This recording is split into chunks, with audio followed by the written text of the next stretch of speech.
السلام علیکم۔ درس 12 لیسن 12 میں ہم پڑھیں گے اسمائے اشارہ کے بارے میں، یعنی کتنے اسمائے اشارہ ہوتے ہیں عربی میں۔ عربی میں کسی بھی طرف اشارہ کرنے کے لیے، جیسے کہ میں نے لاسٹ لیکچر میں بتایا کہ مذکر یعنی کہ میل اور سنگولر اگر کوئی چیز ہو تو اس کے لیے ہم استعمال کرتے ہیں ہاذا۔ اس کا مطلب ہوتا ہے یہ، بریکٹ میں مذکر آپ نے دماغ میں رکھنا ہے، یہ اشارے قریب ہیں قریب کے۔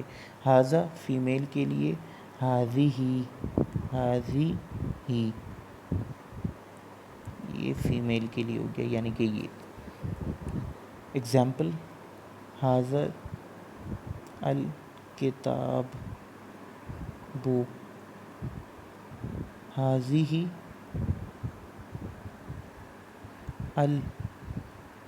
السیارتی، گاڑی کو سیارتو، گاڑی کو کہتے ہیں سیارہ، ہاذیہ السیارتو۔ پھر ڈوئل والا سین اس میں بھی ہوتا ہے۔ ڈوئل کے لیے ہم استعمال کرتے ہیں ہاذانی الرجلانی، یہ دو آدمی، اور فیمیل کے لیے ہاتانی الامرأتانی، یہ دو عورتیں، ٹھیک ہے۔ اور پلورل کے لیے میل فیمیل دونوں کے لیے ایک ہی استعمال ہوتا ہے، ہؤلائی الاطباء، یعنی کہ سب ڈاکٹرز ہیں۔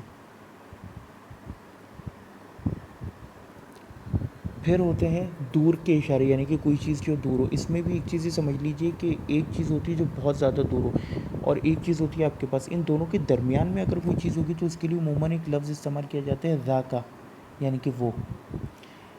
باقی جو اسماء بعید ہیں، یعنی کہ بعید کے اشارہ، بہت دور کا اشارہ کرنے کے لیے مذکر کے لیے استعمال ہوتا ہے ذالکا۔ یہ آپ نے قرآن کی پہلی آیت میں سورہ بقرہ کی ذالک الکتاب لا ریب فیہ، لیکن یہاں پہ ترجمہ ہم یہ کرتے ہیں، وہ ایک الگ کہانی ہے، پھر کبھی ڈیٹیل میں پڑھیں گے۔ ویسے اس کا مطلب ہے وہ، مذکر کے لیے میل۔ فیمیل کے لیے تلکا، یعنی کہ وہ ایک، تلکا حدود اللہ۔ اب حدود جو ہے وہ جمع ہے، اس کے پیچھے بھی ایک الگ کہانی ہے، تلکا حدود اللہ۔ تو تلکا یعنی کہ وہ ایک فیمیل آپ نے دماغ میں رکھنا ہے، صرف وہ ترجمہ ہوگا۔ ڈوئل کے لیے ذانکا، اور یہ سب مبنی ہے، صرف ڈوئل والوں کی کہانی تھوڑی الگ ہے، وہ پھر کبھی بتائیں گے۔ ذانکا یعنی کہ وہ دو، میل دماغ میں رکھنا ہے، اور تانکا وہ دو، فیمیل۔ یعنی ہاذا، ہذیہ، ہؤلائی، ذالکا، تلکا، اولئکا، یہ سب مبنی ہیں، یعنی یہ رفع نصب جر سب حالتوں میں اسی طرح رہیں گے، اور یہ سب معرفہ ہیں، یہ بھی دماغ میں رکھنا ہے۔ دے آر آل معرفہ، نکرہ نہیں ہے، یعنی ان میں ال چھپا ہوا ہے، یہ خاص نام ہے، کیونکہ آپ ایک خاص چیز کی طرف اشارہ کر رہے ہوتے ہو نا، جنرل اشارہ تھوڑی کرتے ہو۔